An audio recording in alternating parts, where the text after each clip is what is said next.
Hello everyone, and welcome to a short video on the game Unconditional Surrender, World War II in Europe by GMT Games. This is a game I've owned for many years and until today never actually got to the table, so I'm actually learning it now. Yeah, first impressions are quite favorable, I have to admit. I've just played, as I guess most people will have, the learning scenario, the first one, which is Poland 1939. And funnily enough, it actually resulted in a Polish win, or at least I think it's a Polish win.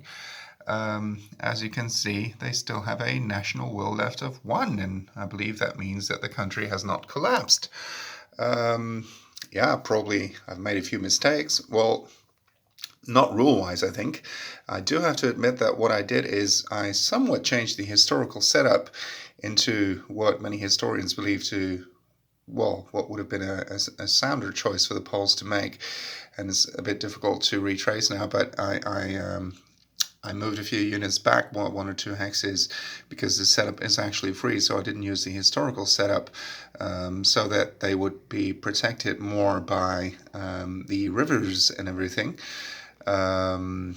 Also, at a certain moment, and of course they were sometimes lucky with some die rolls. They rolled pretty high and the Germans rolled low. But as you can see here as well, this unit, for instance, is not isolated because it's actually adjacent to a friendly unit. It would not be able to retreat, but it doesn't suffer the, well, I would say, I should say that the Germans don't get the +2 for attacking an isolated unit, because it's not isolated because it's adjacent to a friendly unit. So that actually worked pretty well as well. And there were also two units somewhere over here and they weren't doing anything. For instance, this one, I don't actually recall where it starts officially. I believe somewhat over here. Yeah, over there it's not doing anything because in this particular scenario the Russians don't show up. So yeah, so apparently it is possible to win the scenario as the Poles, and I'm sure I should have done something differently in the orders and everything, in the order that I use the German units in.